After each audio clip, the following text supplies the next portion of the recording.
Queridos, boa noite. É o último momento aí do congresso. E nós estivemos falando sobre, todas as noites, sobre o mesmo tema.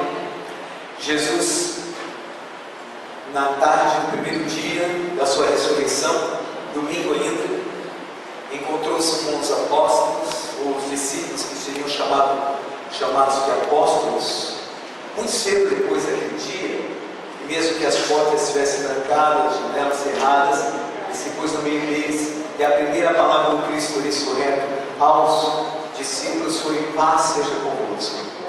Como o Pai me enviou, eu também vos envio. Nós temos tentado descobrir o significado dessa frase, como o Pai me enviou. Porque ele disse que como o Pai me enviou, ele também estava enviando.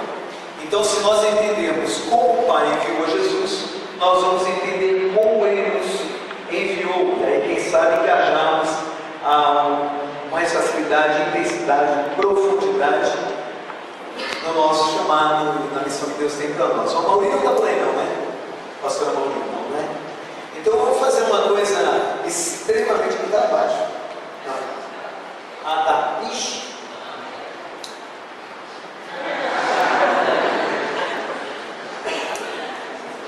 Eu acho que vou tirar e colocar, né? Talvez. Vamos ver aqui. Você vê que eu não sou muito bom na tecnologia, não. Se fosse uma calma e correr por aqui, eu ia arrebentar. Cadê o Evaldo? Evaldo tinha trazido o teu laptop, eu tenho. Também já era. Ixi. Então vamos lá, vamos lá.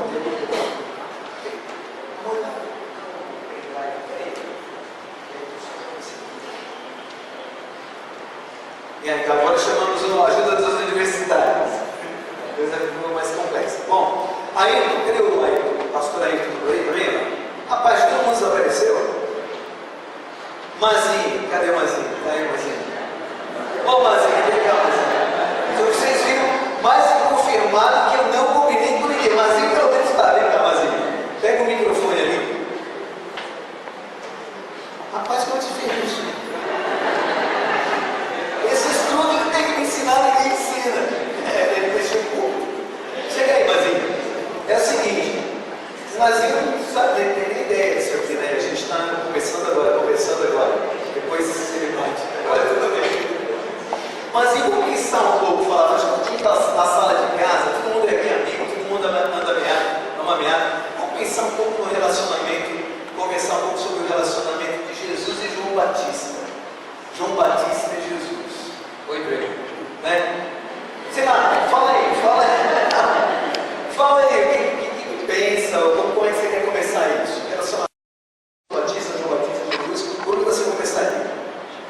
Oi, primo. Começa por aí.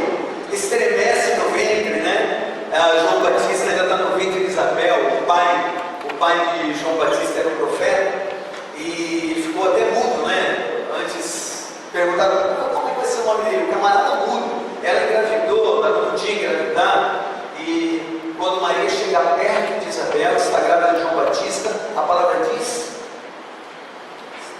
que a criança se estremece de alegria, né? É o primeiro relacionamento. E daí para frente? Lá no começo. Você lembra como o tio lá falou do meu nome? Como que é isso? O tio? Começar bem no começo mesmo, né? Cargando aqui. Teve que escrever no mandamento. Exatamente, o pai e a mãe falou, né? João, uma vez vai ser João, rapaz, não tem ninguém. Todo mundo fala que fosse Zacarias. O Zacarias é do pai. Mas não, vai se chamar João. O tio. Mas, rapaz, escreve aí, porque eu não acredito que essa mulher vai ser, não pode ser João, aí o pai vai ser. Meu pai escreveu lá, João. Esse cara é o João Batista. E agora eu entendi, desculpa. Tô fraco, né? Devia ter combinado antes, né? Bom, aí nós crescemos, né? Mas esse cara de Jesus não vai dar, cara. Não vou conseguir, você vai ter que contar um cara mais crente. Vamos falar deles, vai, quando ficar falando aqui no fora. Bom, eles crescem, daí começa o ministério e essa relação ministerial. Então vamos lá, gente.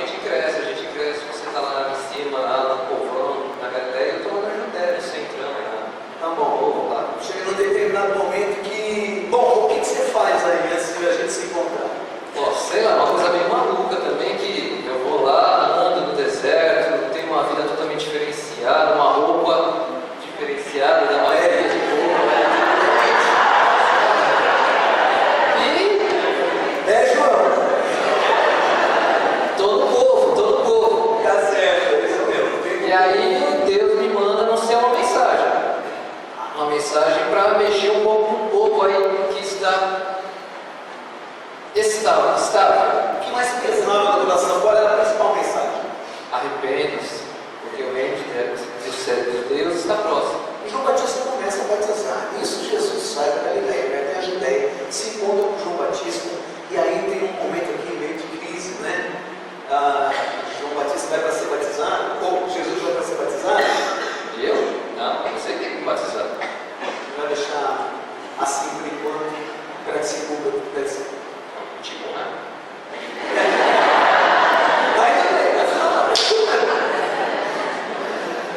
Bom, o tempo passa, a coisa não fica bom.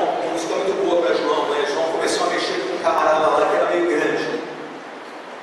Foi mexer na ferida, falar que o cara estava em moralidade, aí ele não gostou muito. Mas só que ele tinha respeito, porque a minha mensagem mexia com o povão. E o povão falava que eu era profeta, ele não queria mexer porque isso. O cara só governava tudo ali na região, Judeia, ele era governador de tudo. E o João Batista falou: rapaz, não está certo esse negócio de você. Com a mulher do teu irmão, não. Não, a mulher do teu irmão não vai dar certo. Sabe não, sabe O não. cara não gostou de ouvir isso. O que aconteceu naqueles dias contigo lá? Prisão porque ele tinha que fazer alguma coisa. E aí, conta daquele negócio lá da... Vamos deixar isso para frente, eu não quero te levar esse mundo. Mais ou menos essa foi a introdução ao relacionamento de Jesus com João Batista. Agora é interessante, como o Pai me enviou, eu também vos envio. O que tem isso a ver com essa discreta introdução aqui, interessante introdução, do relacionamento de João Batista com Jesus? Porque não foi Jesus que escolheu João Batista para ser parte da sua equipe. Na verdade, foi Deus que escolheu e mudou lá. Não. Bom, como é que eu faço? Como é que eu leio as mudanças daqui? Desculpa, pessoal, que eu realmente não entendo esse negócio aqui. Como é que eu sinto o slide? Então deixa aqui. Eu olho aqui, ó. Não. Olha aqui, não. Aqui embaixo. Não, deixa aqui. Vai me humilhar mais ainda aqui. Não. Deixa aqui, a gente olha aqui, que esse aqui tá legal. Esse camarada ali embaixo. Eu pego o colar dentro do meu. Eu pego o colar nesse de baixo, que esse tá certinho. E agora tem uma.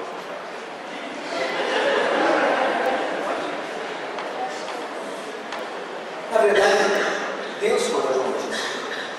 Ele fala, muitos anos antes da vinda de João Batista, já estava escrito que ele viria para aplanar os caminhos da chegada do Messias.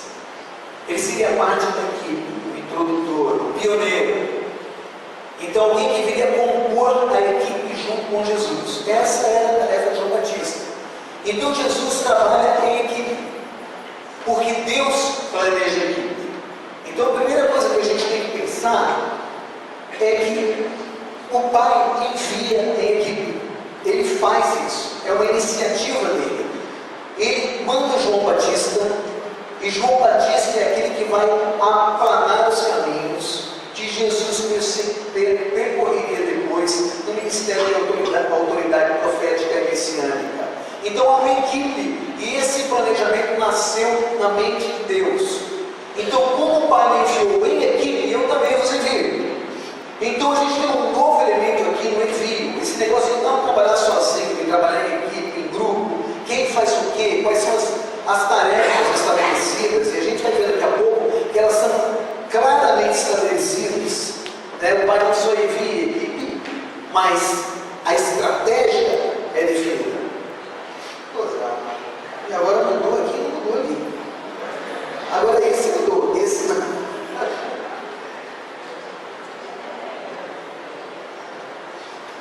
Deu agora? Não. Legal, tá bom, eu volto. Esse a gente tem que passar uma direção que seja completa. Então nós temos uma estratégia definida. Cada um vai fazer uma parte, isso é claro. Naqueles dias apareceu João Batista pregando lá no deserto da Judéia, dizendo: arrependei-vos, porque está próximo o reino dos céus. Porque este é o anunciado pelo profeta Isaías, que disse: vós que clamam no deserto, preparai o endireitai as suas veredas. O Senhor manda e manda com uma tarefa específica, uma parte da tarefa que Jesus não iria fazer. Eu não sei se ele poderia ou não, isso não é problema nosso. Como o Pai me enviou, nós não vamos discutir a estratégia de Deus, nós vamos aceitá-la como boa e santa. Como o Pai me enviou, eu também vos envio. Alguém faz uma parte, ou outro alguém faz outra parte.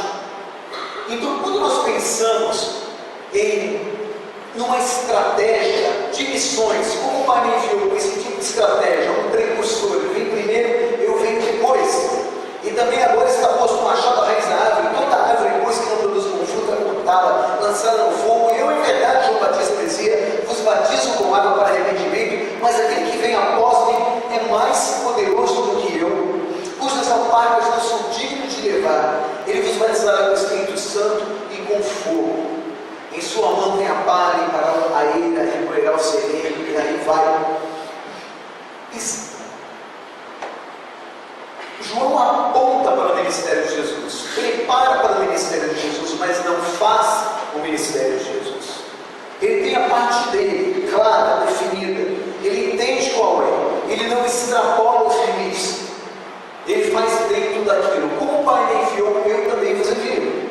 Não existe ninguém entre nós, igreja, enviada por Jesus, que possa fazer tudo, que tenha todos os dons, todas as habilidades. Isso Deus distribuiu de acordo com a sua sabedoria. Cada um de nós vai ter uma habilidade, mas todos nós somos chamados. Quando Jesus disse, como o Pai me enviou, eu também vos envio. Quem é esse vos aí? Quem é esse vos? Todos os cristãos da história. Da mesma maneira eu vos envio. E ele diz, ide por todo mundo e pregar o Evangelho a toda criatura. É para essa tarefa que eu estou enviando. Ninguém aqui, uma pessoa só não pode ir por todo mundo e pregar o Evangelho a toda criatura. Isso é impossível, esforço coletivo. E o Pai mostra isso. Eu poderia ter mandado Jesus, não tem ninguém melhor que ele, mas eu mandei uma equipe. João Batista saiu daqui planejado, 700 e poucos anos antes, eu já dizia o que ele faria para aplanar os caminhos, para que o Messias caminhasse nesses caminhos aplanados. A gente tem que entender qual que é a nossa parte. Qual que é a sua parte hoje? João Batista sabia muito bem qual era a parte dele, tanto é que ele disse, é para isso que eu vim.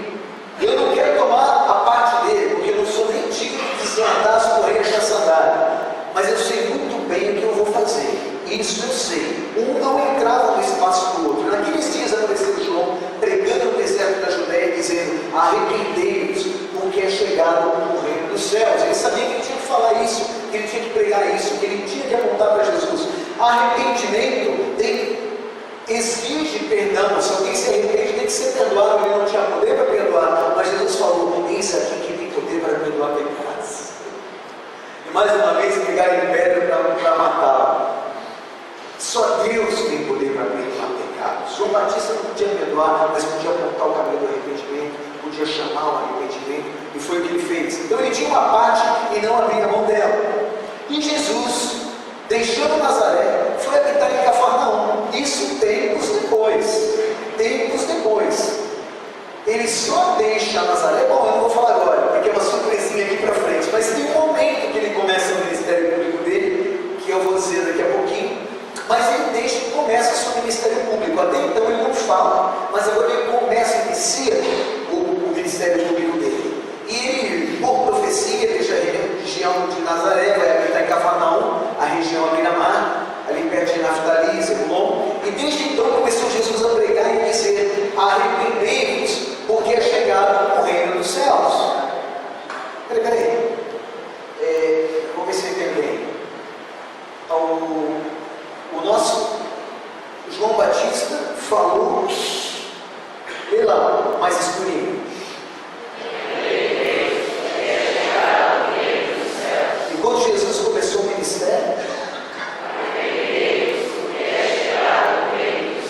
percebe que há uma submissão de Jesus, de certa forma, à ministração de João Batista, mas mais do que isso, uma coerência absoluta, uma continuidade clara, um padrão.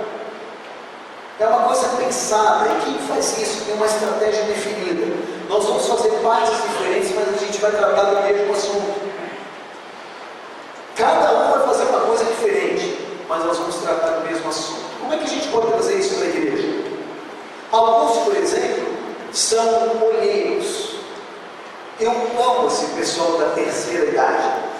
Ou da terceira estou eu chegando, da quarta idade. Ou da terceira e meia.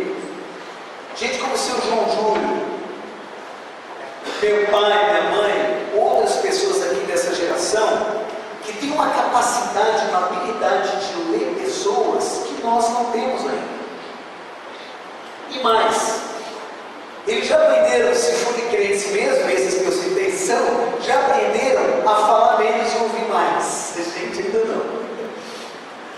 Esse pessoal é fantástico para perceber os talentos dentro das nossas comunidades de adoração. Tem uma conversa. A gente tem que criar esse ambiente. Então o que nós temos aqui? Um ambiente de confiança. Um confia no cuidado do outro, no amor do outro. Se a gente não cria esse ambiente de confiança, não vamos ser enviados como o Pai enviou. Como o Pai enviou, também nos envia. Esse ambiente de confiança tem que estar. Tem que aparecer. Mas vamos um pouco para frente. Houve uma transição. Como o Pai me enviou. No envio do Pai, houve uma transição.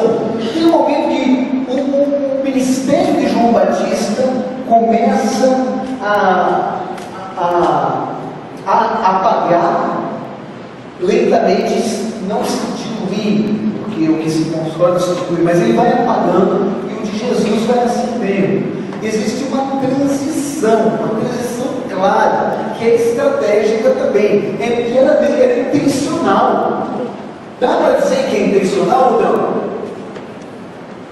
Intencional, é aqui que eu quero chegar. O que importa? Dizia João Batista, é que, pode ler.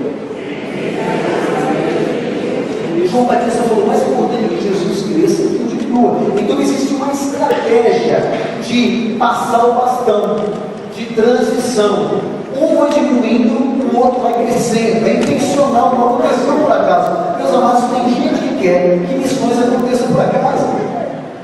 A única coisa que acontece por acaso no nosso meio é pecado. De resto, tudo que presta tem que ser construído. Tem que ser construído com plano, com intencionalidade. Senão não funciona. Todo mundo sabe disso. Que tudo que presta nasce do empenho, do esforço, da intencionalidade, do planejamento, da organização, do quebrantamento, do sentar, do estudar, do colocar com coragem para funcionar, do que aprendemos no processo. É assim que as coisas funcionam. Não existe outra maneira, mas de alguma maneira, eu não sei porquê, tem uma vaga ideia. A igreja, de forma geral, acha que missões têm que acontecer todos nós. O simples fato de nós estarmos nesse ambiente aqui, que pode ir de luxuoso, como eu já estive em tantos, a lúgubres, como em algumas comunidades de pescadores, mas ambientes de adoração cheios de adoradores. Já existe uma magia que nos faz subliminarmente processar tudo que Deus quer de nós para o crescimento do reino.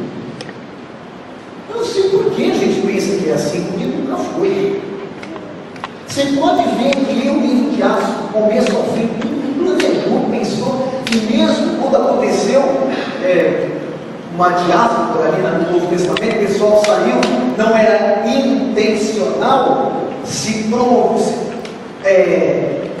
expandiu o Evangelho como estratégia de saída, mas era intencional sim, como estratégia da individualidade. Se ouviram para proclamar que aquilo impulsiona. Eles fizeram.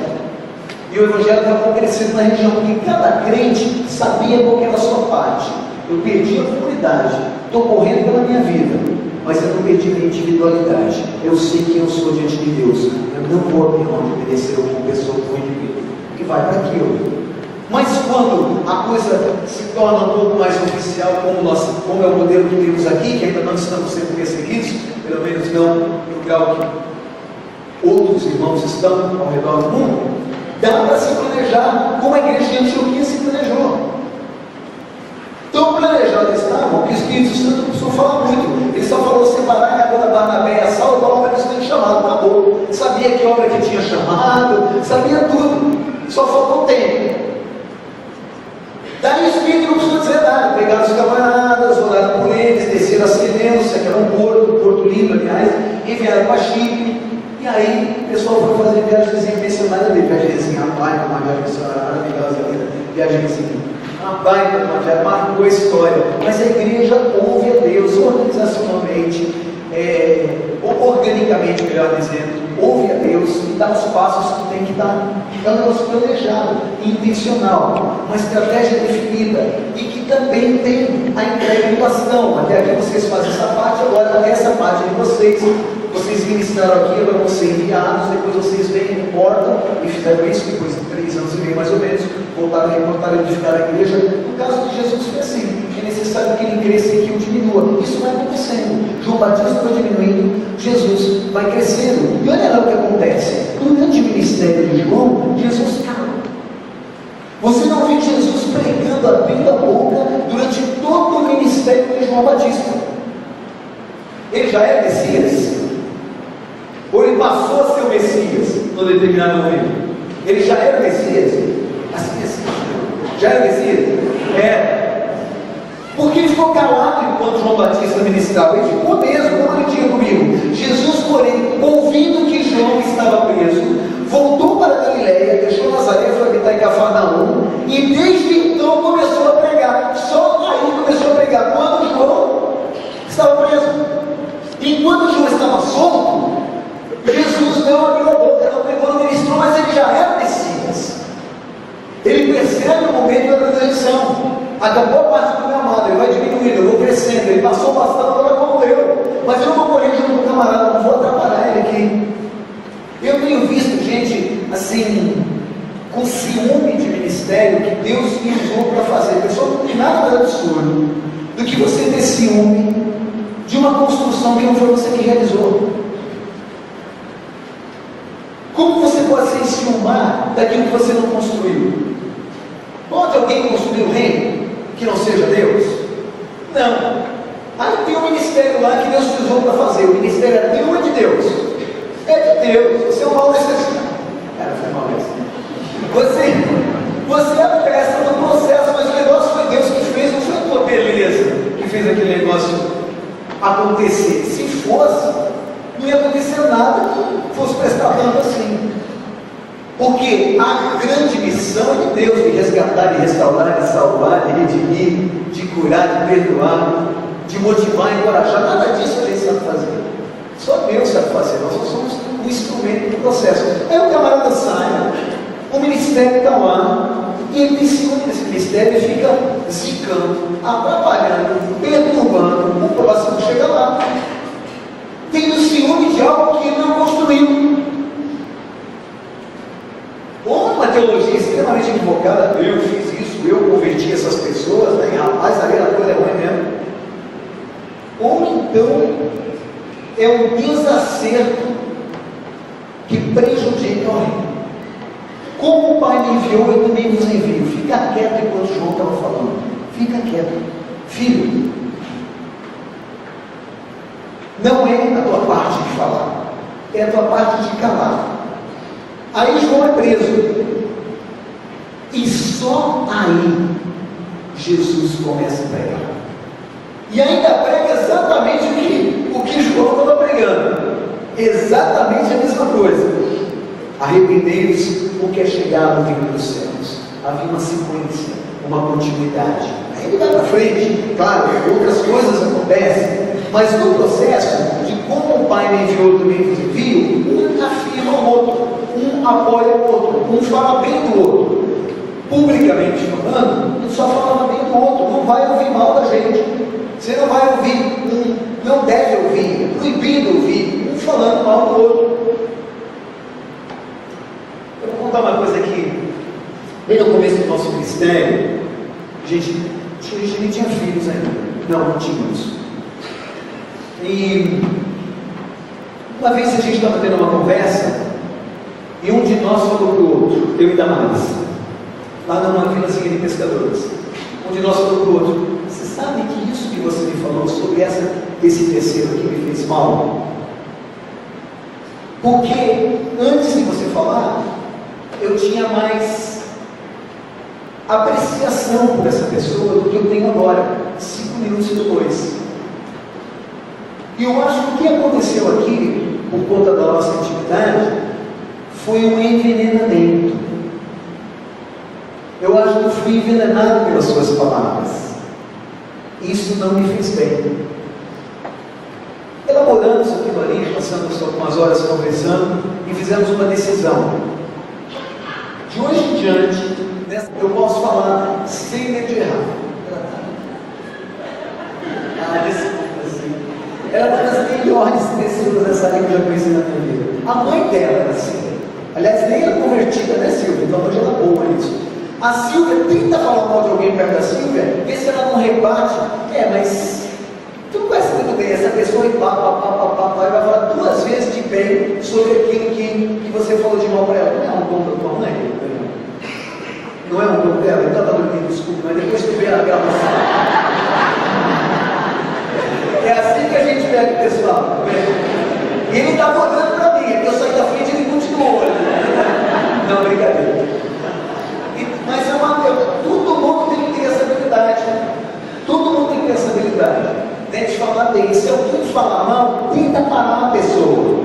Não, olha, desculpa, é que a gente tem um compromisso, tá? Não é nem nada contra você, nem nada, a gente tem um compromisso de não levantar coisas negativas contra pessoas assim, citando o nome e tal. Então, desculpa, a gente não vai continuar esse papo aqui. E é claro, tem gente que mais não pode falar isso, outros menos. Uma vez eu lembro que uma mulher lá em casa, uma senhora pescadora da comunidade, a gente morava na comunidade, e eu passei e ela estava falando alguma coisa negativa de alguém da comunidade para dar mais. Ela mais assim, meio branca, estapelada, né? E ela falando, aí eu peguei a ferramenta que eu tinha que pegar, voltando no barco, ela ainda estava falando, né, mal da pessoa. Eu falei, cara, eu vou buscar mais alguma coisa lá. A hora que eu passei, ela estava e ela mais com aquela carinha, me ajuda? Aí eu falei, querida, deixa eu falar uma coisa para você aqui, de todo o coração, não tem nada a ver, lembra, amor? Tem nada a ver com para você. Mas aqui em casa, se a gente fala mal, tem que vir uma coisa boa depois. É um compromisso nosso. Então, eu vou pedir assim para você, com muita gentileza, para você ou falar uma coisa bem legal sobre essa pessoa, então mudar de assunto. A gente não pode mudar de assunto, não, tá? E sair na boa. Quer dizer, fica na boa, não senta mais, vai ficar vermelho ou chuva. Mas essa senhora ficou meio esquisitinha com a gente por uns dias. Algum tempo depois, teve um momento, uma crise dentro da família dela, e ela foi buscar um casal para conversar sobre aquilo. Ela já tinha mudado de comunidade, para uma comunidade mais simples ainda. Ela saiu de lá, praticamente viajou, veio e abriu o coraçãozinho dela para a gente. Porque ela sabia que se ela abrisse o coração ali com a gente, falando qualquer coisa, qualquer dificuldade, uma dificuldade interna da família dela, triste, para que ninguém soubesse, dali não sairia.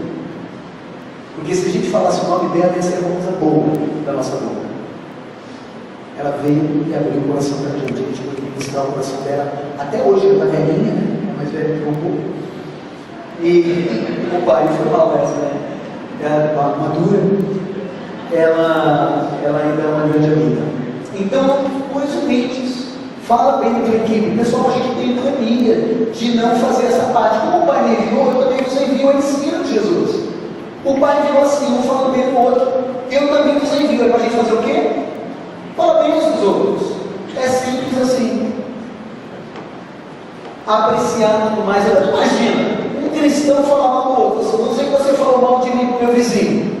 Aí eu vou ministrar o evangelho para o meu vizinho. Ele vai falar assim, cara, tô fora, não sei quem esse cara é. Não vai ouvir o evangelho, porque você foi lá e envenenou o camarada. Então, chega de envenenamento. E não só isso. Jesus de João Batista também fala isso. O que vocês pensam que vocês foram ver no deserto? Vocês já que vocês foram ver um caniço agitado pelo vento, um bambu agitado pelo vento? O que vocês acham? Foram ver um cara ricamente vestido? Os que trajam ricamente estão nas casas dos reis. Mas então o que vocês foram ver? Um profeta? Sim, eu digo muito mais do que um profeta. Porque é este de quem está escrito: eis que diante da tua face envio o meu anjo, que preparará diante de ti o teu caminho. Em verdade eu vos digo que entre os nascidos de mulher mulher, não apareceu alguém maior do que João Batista. Não só Jesus falava bem de João Batista falava bem de Jesus, um apoiava o outro, um afirmava o outro. É parte do processo de como o Pai me enviou. É assim que a gente foi enviado também. Então para e pensa. Eu uso a minha boca para envenenar pessoas? Para envenenar líderes? Para atrapalhar os enviados? Eu vou mudar hoje, em nome de Jesus e no poder da cruz e da ressurreição. E você pode corrigir isso da maneira que a gente corrigiu nossas filhas, com você mesmo. Se falou uma coisa ruim de alguém, tem que falar 4 positivas no ato. Elas aprenderam rapidinho, porque elas tinham que descobrir 4 coisas positivas, porque elas estavam loucas para meter o pau. Então, elas preferiam não correr o risco de falar mal de alguém que elas não queriam que elogiadas, porque elas iam ter que elogiar. Ali, enquanto não achasse as 4 coisas, ia ficar. E aí, não achasse. E aí ficava ruim. Mas não vou falar dentro das câmeras que o Paulo não ia de jeito nenhum. Vai ter que achar 4 coisas positivas sobre essa pessoa aí. E aí ficaram afiadas. Teve um dia que eu lembro de uma delas, ela só de passagem, a Damares na frente dela, assim, né? E ela, tal. Eu falei, rapaz, sabe? né? Sabe, elas acabam ficando bons nesse negócio de perceber o bem, de notar o bem. Se a gente deixar barato, nós somos bons de perceber o mal, mas não de exaltar o bem. E acaba virando uma comunidade do espírito, da morte, da perda, não da vida, da ressurreição, da boa notícia, da salvação, do perdão, da vida eterna, da bondade, da beleza. Então tem que cuidar com isso. Tem que cuidar com isso. Como o Pai me enviou, eu também vos envio. Eu percebo, infelizmente, no movimento missionário, eu percebo, infelizmente, em liderança de igrejas, esse tipo de desgraça ocorrendo. Não precisa. Porque como o Pai me enviou, eu também vos envio. É para um apoiar, um afirmar o outro publicamente. A outra questão é a última que eu quero levantar, e eu não quero nem fazer um dogma desse negócio aqui. Presta essa minha mala aí, por favor. Até porque o que eu vou dizer para vocês eu estou estudando ainda, é uma coisa meio profunda, e eu não quero afirmar aqui algo que eu ainda não tenho certeza. Mas me parece que a correnteza corre. Por isso que João Batista foram 3 momentos de Jesus com relação ao seu ministério com o seu companheiro de equipe enviado por Deus. Ele teve vários outros que ele encontrou tudo mais, mas a estratégia da mão de Deus, profética e tudo mais, foi João Batista. Os outros, ele foi escolhendo, entendeu? Então vamos dizer assim, que seja já exercício de igreja, de missão e tudo mais. Mas aqui não, aqui é como o Pai me enviou, aqui é eu também vos envio. Como o Pai me enviou é João Batista Jesus. Eu também vos envio, já vai dali para frente. Como o Pai me enviou, como é essa relação com João Batista? Pelo menos 3 momentos. Um momento onde João está livre, pregando e ministrando. Como Jesus reage a isso? Outro momento é entre a prisão e a morte de João Batista. Que tem gente que acha que foram minutos, horas, dias, foram meses. Meses e meses. O camarada que estava arrepiado da cabeça aos pés de matar João Batista, ficou pensando, entre a prisão dele e a morte, isso passou um tempão. Então Jesus trabalha, ministra nesse momento. Passou tanto tempo que num determinado momento, Jesus já fazia milagres, curava pessoas e tudo mais. João mandou os discípulos dele a partir da prisão. João está na prisão e tem os seus discípulos, e lembra o que ele faz? Olha, você é aquele mesmo que tinha que vir ou é outro? Não é um momento de insegurança aí, a coisa não era tão clara, tão explícita. A gente passa por isso também, não tem problema passar. E Jesus fala, diz a ele que os coxos andam, os paralíticos andam, os cegos enxergam o reino de Deus é proclamado. E aí eles voltaram e relataram isso a João Batista, e a João Batista ficou tranquilo de que Jesus era o Messias que tinha que vir mesmo. Então Jesus ministra enquanto João está na prisão. Só que não morre. E Jesus continua ministrando.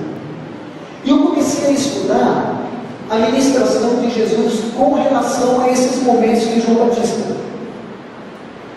No primeiro deles, Jesus cala e João fala. Ele é o proclamador. E Jesus está absolutamente macio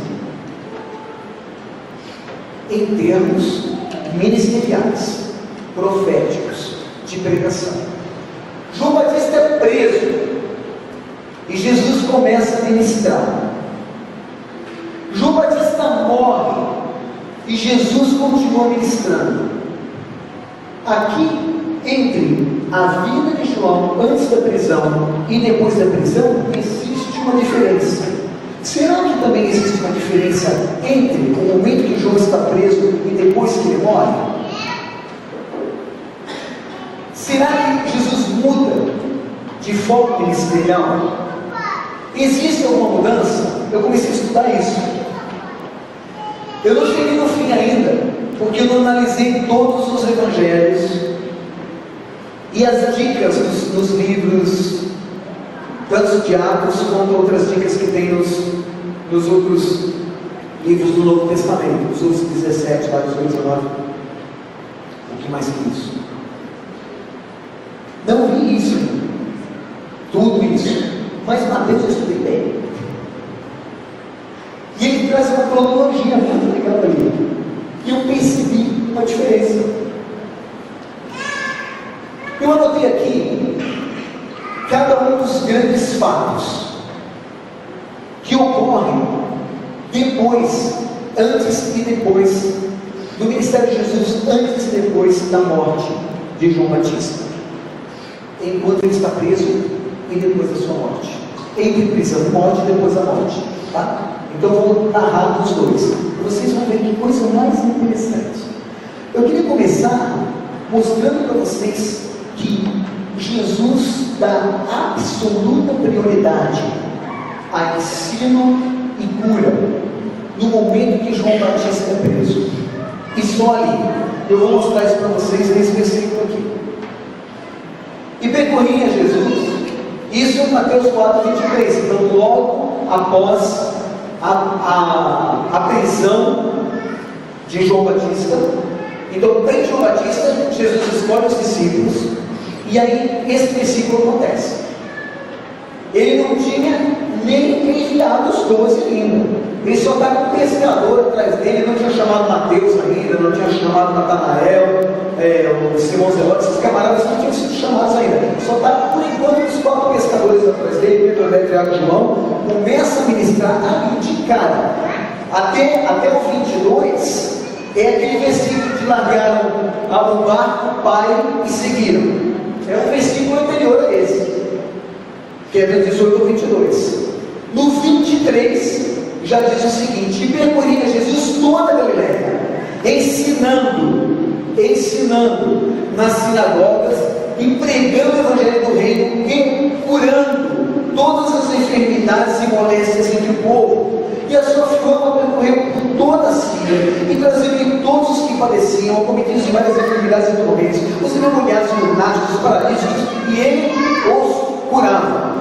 Então Jesus tem essa estratégia, é ensino e cura, e até com uma ênfase no ensino. Meus amados, isso todo profeta fez.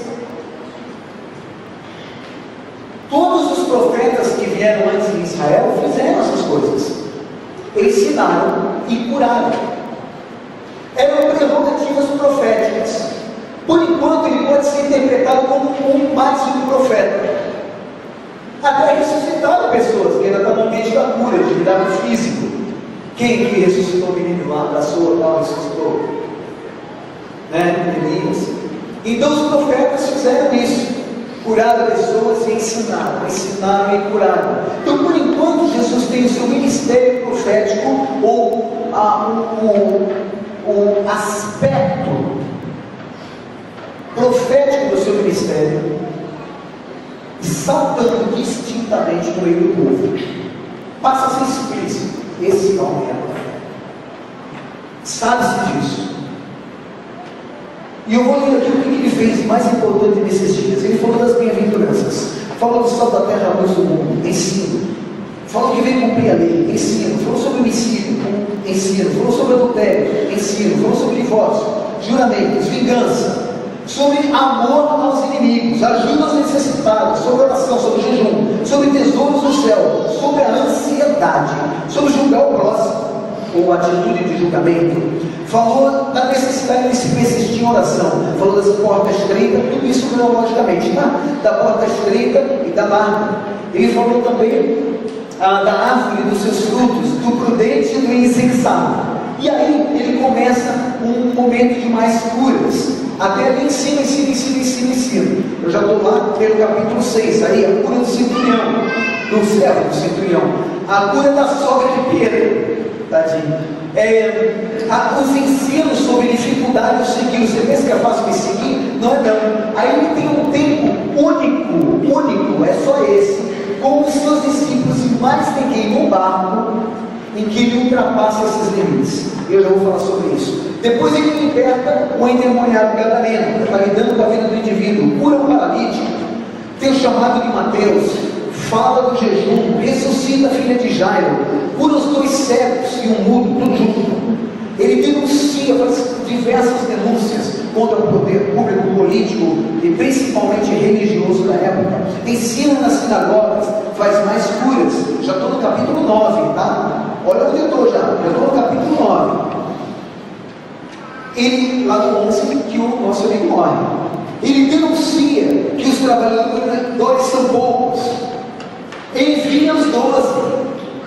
Por enquanto é ensino e cura. Ele fala, ai das cidades que não se arrependem, ensino. Ele fala que ele é repouso para os cansados, ensino, esperança, que é o Senhor do sábado. Ele até é acusado nesse momento, foi aí que ele foi acusado de fazer os milagres dele por Beelzebul, maior dos demônios. Ele fala do sinal de Jonas, ensino, diz que quem são seus verdadeiros mãe e irmãos. E aí começa uma série de parábolas. Parábola do semeador, do joio, do grão de mostarda, do tesouro, da pérola escondidos, da rede. Aí ele fala que o profeta não tem honra no seu próprio meio. No capítulo 14, Lucas 14, Mateus, João Batista é decapitado. Ali que ele é decapitado. Até aí foram todos, esses foram os acontecimentos da vida de Jesus. Ensino, cura, libertação, ensino, cura, isso. Mais nada. Agora olha o que acontece depois da morte de João. João morre, é pontual. Os discípulos vão e contam para ele. Chegaram os seus discípulos, ainda é de João, e levaram o corpo e sepultaram. E os discípulos de João foram correndo e anunciaram a Jesus a morte de João Batista. E Jesus, ouvindo isso, retirou-se dali no barco para um lugar deserto e deixa ficar só. Eu quero curtir essa dor, eu quero pensar esse negócio, quero elaborar isso com Deus, me colocar diante do meu Pai, absorver essa dor de uma maneira santa.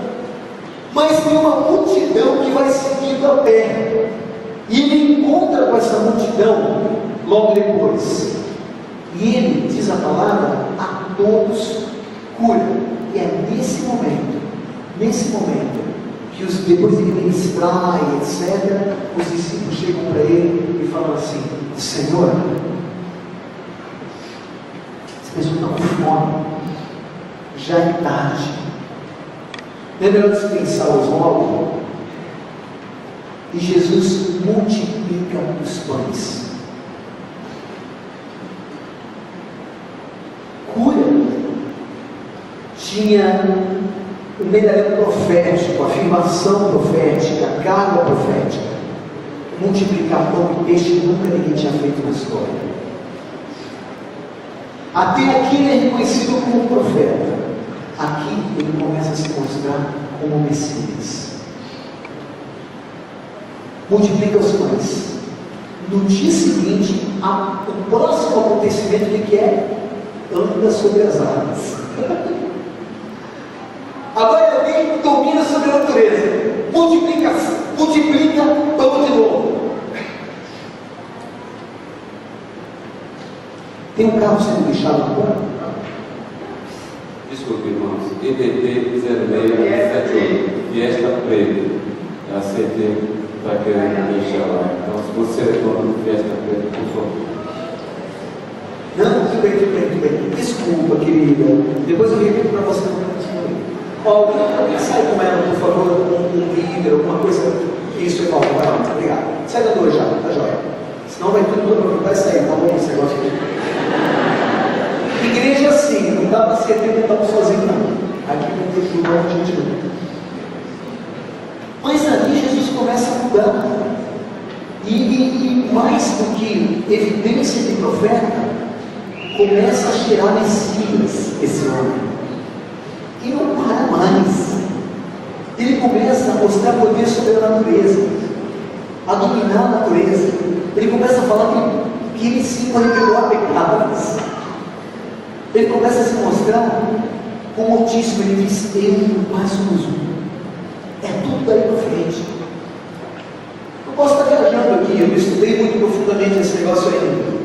Mas eu dei suficiente, eu dei todos os acontecimentos e eu percorri com vocês aqui na lista de Mateus, enquanto ele estava preso e agora depois da sua morte. O ministério dele muda radicalmente.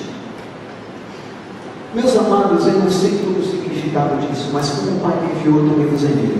Tem hora que a gente perde parte da equipe. E em vez de você abaixar a cabeça, em vez de você se desanimar, você vai dizer assim: Senhor, eu recebi porção do Espírito, eu quero mais, porque eu não vou parar em nome de Jesus. A gente fazer junto. Se eu tiver que fazer sozinho, eu vou fazer, vou continuar, vou te representar. E a gente vai chegar onde o Senhor quer que a gente chegue. Eu poderia contar histórias e histórias missionárias de gente que foi abandonada por equipe no campo, que permaneceu. Algumas lindas, que o camarada até voltou depois de anos arrependido e morreu os dois juntos, lá entre os danes. E 33 mil danes se converteram nos 10 anos seguintes, com o sangue daqueles homens plantados na Papua Nova Guiné. Mas o missionário tinha sido abandonado. Depois o cara voltou e falou: pô, desculpa, não te perdoei. Voltei para casa, botei a mão na cabeça, vi que eu tinha parte de culpa, vamos continuar fazendo junto. O cara só falou: vamos lá, meu filho. E morreram os dois juntos com aquelas flechas envenenadas. Eu não tenho isso no direito. Mas uma coisa eu sei: como o Pai me enviou, eu também vos envio. Foi isso que nosso Senhor falou. Como o Pai me enviou, eu também vos envio. Guarda isso no seu coração. Pensa onde você está. Qual é a sua parte? Qual a parte das pessoas que estão ao seu redor? Você é quem nesse negócio da situação no reino de Deus? O que Deus falou com você? Porque não existe quem fica. Existe quem vai, existe quem fica. Não existe quem fica. Ou você vai, ou você envia. O ministério aqui é o ministério de envio, não de permanecer. A gente só permanece na fé que nos movimenta. A gente permanece em cima de uma plataforma nova, que caminha, que age, que transforma. E a gente nós somos agentes e espectadores ao mesmo tempo. A gente faz e percebe Deus fazer. E nesse Cristo todo, o reino se apresenta em sua beleza, que salva, que cura, que cuida, que transforma. Nosso convite para vocês é o mesmo: vem resgatar.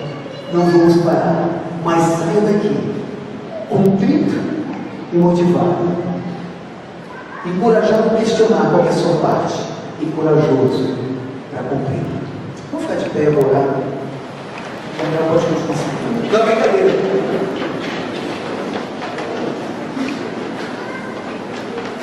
Vamos dar as mãos. Eu não queria que isso fosse só coreográfico. Desculpa aí. Não queria que isso fosse só coreográfico. Eu queria muito que isso fosse uma expressão de unidade. Essa pessoa pessoa que está do teu lado, você, o seu Jesus, o seu João Batista. Definitivamente, perto ou longe, é seu companheiro de equipe. Isso eu tenho certeza absoluta. Porque Deus diz: como o Pai enviou, eu também vos enviei. Ele enviou em equipe estamos. Somos uma comunidade de adoradores aqui.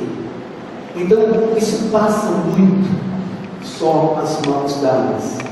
Isso é uma coisa que pode representar o nosso coração. Quem sabe mais hoje do que nunca. Senhor, muito obrigado pela tua igreja linda, que o Senhor morreu por ela, resgatada, redimida, que tem cor de graça, que foi abençoada pelo Senhor. Deus, a gente presta só porque o Senhor derramou o seu sangue por nós. E nós somos redimidos e enxergados como puros, porque o Senhor nos enxerga pelas lentes tintas pelo sangue de Jesus. Muito obrigado por isso. A Ti nós rendemos glória, honra, majestade, império, soberania, antes de todos os tempos, agora, para sempre, porque o Senhor é merecedor de tudo isso.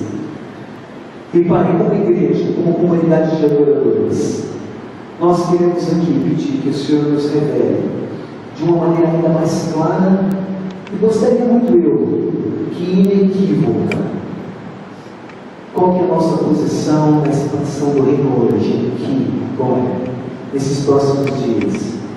E à medida que caminhamos lá ou lá além, como disse a Natalia aqui, contando a verdade, Deus queria primeiro ouvir meu coração, para depois revelar a sua vontade. Pai, nós estamos com o nosso coração quebrantado aqui. Nossas mãos dadas não é coreografia barata. É o desejo de que sejamos homens, de nos suportar uns aos outros, de fazer bem uns aos outros, de falar bem uns dos outros, de elevar uns aos outros. Louvado seja o teu nome pelo corpo, pela igreja, que foi santificada pelo Senhor, que nos apoia e apoiada por nós. Obrigado por nos enviar em equipe. Obrigado pela autoridade que o Senhor nos delegou quando transferiu a nós, mandando que a gente fosse a todas as nações. Nós recebemos e agradecemos de todo o coração. O Senhor não nos deixou, o Senhor nos envia e vai junto, e a gente só pode dizer: louvado seja o teu nome. Como igreja te adoramos e pensamos que essas praticamente 1.700 comunidades que foram alcançadas desde o nascimento da meada até hoje, pela equipe e pelos parceiros, seja só o começo de uma grande avalanche de graça, que venha pelos rios, que invada o sertão, que alcance as tribos, os grupos minoritários, os ciganos, os caminhoneiros, missões urbanas, os ricos, a classe A para a população do nosso país. Pai, derrama o teu Espírito sobre a nossa nação, salva o nosso povo. Nós clamamos em nome de Jesus e dá autoridade à tua igreja. Esse povo representado aqui que sai diferente, com mais autoridade, pelo poder da cruz e da ressurreição. Em nome de Jesus. Amém.